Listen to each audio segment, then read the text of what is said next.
6월에 젊은 왕위 요구자 찰스 에드워드 공이 프랑스를 출범해서 스코틀랜드에 상륙했다. 그러니까 이제 하노버 쪽 말고 그 스튜어트 쪽 사람인 거죠. 그래서 프랑스를 출범해서 스코틀랜드에 상륙해가지고 6천 명의 군대를 거느려가지고 잉글랜드에 침입해서 더비까지 진격했다.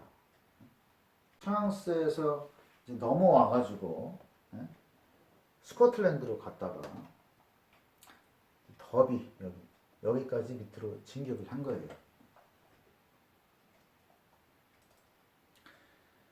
근데 이제 해외로부터 소환한 소부대가 런던을 방어했다. 플랜더스 지방의 전투는 프랑스에 유리하게 전개됐다. 그래서 프러시아의 프리드리히 2세의 승리로 오스트리아의 위협에서 해방된 섹스니 원수는 1745년 퐁트노이에서 영국군을 대파한다. 그러니까 프리드리히 2세에 대항해가지고 영국하고 오스트리아 동맹이 있었는데 프랑스가 이제 요거에 반해가지고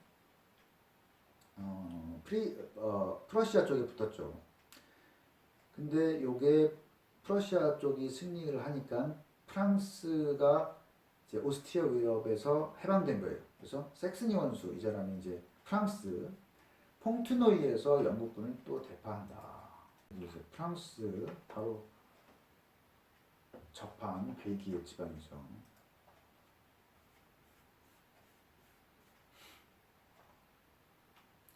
(1746년 4월) 찰스 에드워드는 컬로든에서 패해서 프랑스로 도주했고 스코틀랜드 고지도 진압이 됐다. 찰스 에드워드가 컬로든에서 스코틀랜드 북부지방 컬로든에서 패했다는 거죠. 1740년에서 1748년까지 영국하고 프랑스는 유럽에서뿐만 아니라 캐나다와 인도에서도 전쟁을 계속했다.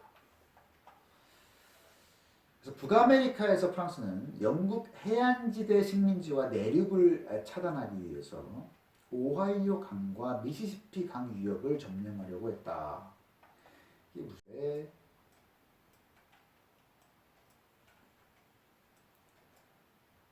무슨 이제 오하이오 강이 있고 미시시피 강이 있어요. 그래서 여기를 점령을 해가지고 요 영국이 해안 지방에서 더 내륙으로 못 들어오도록 그렇게 했다는 거예요. 인도에서는 두 회사가 경쟁했는데 디플렉스, 프랑스의 디플렉스가 마드라스의 영국 시가지를 점령했다. 그래서 인도에서도 이제 싸우고 있었다는 거죠. 마드라스라는 데는 이제 지금의 이 첸나이, 여기가 마드라스예요. 여기 영국 시가지를 점령했다는 거예요. 클라이브, 영국 사람이죠. 1751년에 아르코 방위전의 승리와 1757년 플라시에서 승리로 인도의 영국 제국을 건설했다. 아르코, 첸나이 옆에 아르코 방위전에서 승리했다. 그리고 플라시에서 승리했다. 플라시는 이렇게 벵걸 지방이죠. 칼커타 위쪽에. 여기서 승리해가지고 영국 제국을 건설했다. 1748년 엑스라샤펠 조약이 체결됩니다.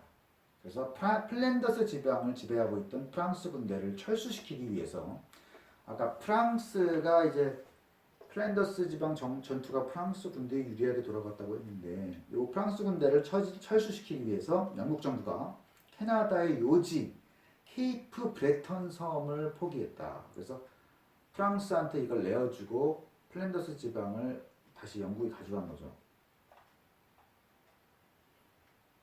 케이프 브레턴 섬.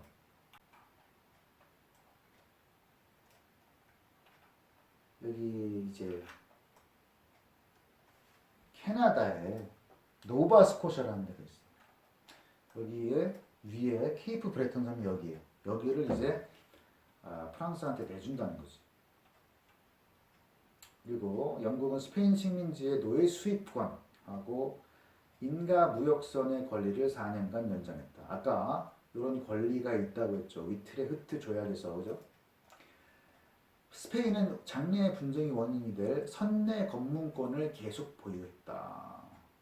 아까 젠킨스가 귀를 잘렸다 그랬잖아요. 그게 이제 스페인이 보유했던 선내 검문권이었어. 자, 1700년에서 1750년의 정신. 휘그당 철학가 존 로크가 유럽 철학가 중 대가로 불렸다. 홉스랑 비교를 해보면은 홉스가 인간 성악설로 연역해서 강력 국가의 필요성을 연역했어요. 근데 이제 로크는 자연 상태에 있을 때에도 이성적인 동물인 인간은 도덕의 규범인 법률을 존중한다라고 좀 낙관주의적으로 얘기를 한 거예요. 홉스는 인간의 이기심이 뭔가의 원인이 된다고 했는데 로크는 인간이 원래 법률을 지킨다. 그래서 홉스의 생각은 군주하고 신민 간의 계약은 국민이 약체이기 때문에 강요된 것이다 라고 했고, 로크는 자신의 권리를 갖고 있는 신민이 자유의사로 맺게 된 계약이라고 했다. 낙천주의적인 그런 어떤 사상이고 약간 이상적인 거죠. 그래서 로크의 사상으로부터 루소의 사회계약론이 나오고 프랑스 인권선언, 아메리카 독립선언이 나오게 된다. 그래서 중요한 역할을 담당했다는 거예요. 로크의 사상이. 그리고 당시의 대시인 포프가 서간체시와 풍자시에서 내용도 좋았으나 형식면에서 고전주의를 완성했다. 그리고 독창적인 개성적인 언어는 스위프트와 대포에 의해서 발전했다. 스위프트가 그 사람이에요. 조나단 스위프트 알죠? 그 걸리버 여행이라는 사람. 그래서 걸리버 여행이라는 게 보면은 이제 굉장히 풍자적인 건데 우리가 그 내용을 잘 못 읽고 어릴 때 동화로서는 그냥 재밌게 동화로만 있었는데 그 안에 그게 다 들어있는 거예요. 스틸하고 에디슨, 이제 영국 에세이의 항구적인 기초를 닦았다.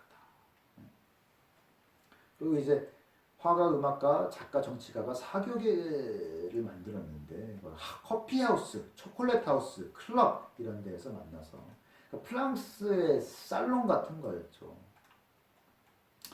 근데 엑스라샤펠 조약 후에도 여러 식민지에서 계속 전쟁이 계속됐다.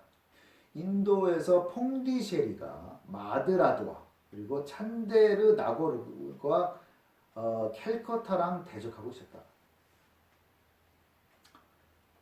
퐁디셰리, 인도에서 퐁디셰리. 그러니까 첸다이가 아까 마드라드라고 했어요, 그죠? 마드라드. 퐁디셰리. 그러니까 여기가 이제 프랑스가 장악하고 있었으면 첸나이는 이제 영국이 장악하고 있었다고 이런 얘기죠. 그리고 찬데르 나고르가 캘커타와 찬데르 나고르에 이제 프랑스군이 있었으면은 캘커타에 영국군이 있었다 그런 얘기죠. 그래서 계속 엑스라샤펠 이후에 이 조약 이후에도 인도에서 영국과 프랑스의 전쟁이 계속되고 있었다. 이게 이제 피트 시대에서 나온 거예요. 그래서 아메리카에서는 프랑스 총독들이 루이지애나와 캐나다를 통합해서 세인트 로렌스 강과 미시시피 강을 연결하여 영국 식민지의 배후를 차단해서 후방지대를 점령한 다음에 엘러게니 산맥과 해안으로 영국 식민지를 포위하려고 했다. 아까 한 얘기죠. 프랑스가 캐나다를 점령하고 있었죠. 근데 루이지애나도 점령을 하고 있었어요. 그 왜 그랬냐면은 이 미시시피 강을 따라서 내려온 거예요. 프랑스 사람들이. 그래서 여기 루이지애나도 점령을 하고 있었는데 여기를 다 연결을 해가지고 엘러게니 산맥이 있었는데 요 산맥 요쪽으로 영국을 이제 포위를 하려고 했었다. 평화 시대가 왔는데도 오하이오강 유역에서 전투가 벌어졌다. 그리고 프랑스인은 영국 식민지인을 축출하고 그곳에 뒤켄 요새를 거절했다. 그러니까 오하이오 지방에 프랑스인들이 있어가지고, 예? 그래서 전투를 해서 뒤켄 요새가 지금 어디냐면 피츠버그예요. 피츠버그 뒤켄 요새 그런 거를 거절했다. 찰스 2세 이래 남북 캐롤라이나주와 브레다 조약으로 네덜란드로부터 얻은 뉴욕주로 영국 식민지는 해안선을 따라 인구가 조밀한 지역에 형성되어 있었다. 그러니까 찰스 2세 때 또 식민지 새로 만든 게 노스 캐롤라이나, 사우스 캐롤라이나를 만들었다는 거예요. 그래서 보면 여기 사우스 캐롤라이나에 찰스턴 있어요. 그 찰스턴이라는 찰스 타운이에요. 찰스 왕 때. 그리고 이제 브레다 조약, 브레다가 어디냐? 네덜란드 브레다. 여기서 맺어진 조약이 뭐냐면 뉴욕주를 얻는 거였어요. 뉴욕주. 여기까지 이제 영국이 차지하게 된다. 그래서 영국 식민지는 이렇게 해안선을 따라 있었다라는 얘기예요.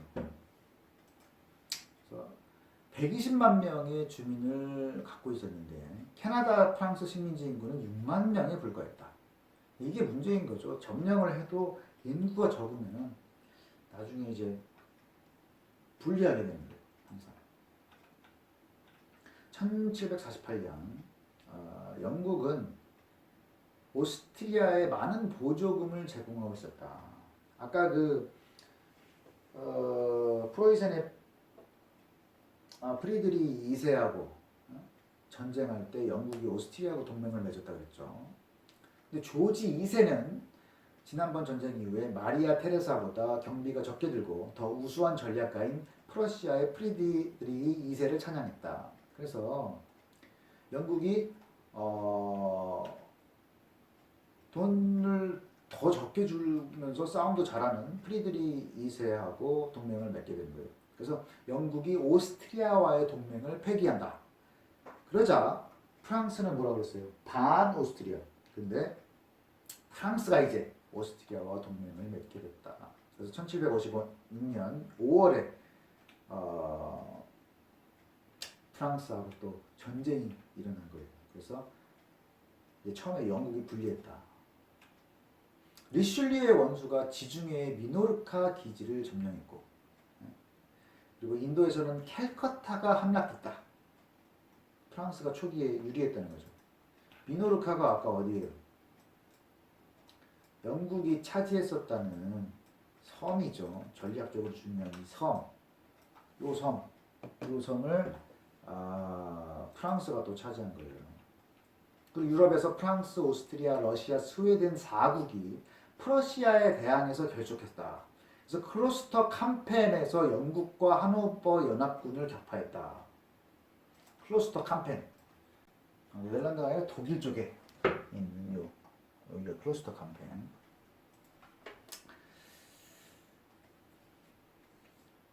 그래서 여기서 이제 유럽 4국이 영국하고 하노버 연합군을 격파했다. 그리고 아메리카에서 인디안들이 프랑스에 가서야 한다. 아메리카 대륙에서 프랑스인들은 인디언들하고 좀 친했었어요. 근데 영국 사람들은 인디언들하고 적대적인 관계였었거든요. 그래서 인디언들이 프랑스에 가담했다. 그래서 초기에는 영국이 불리했다는 거예요. 그래서 피트, 이 사람이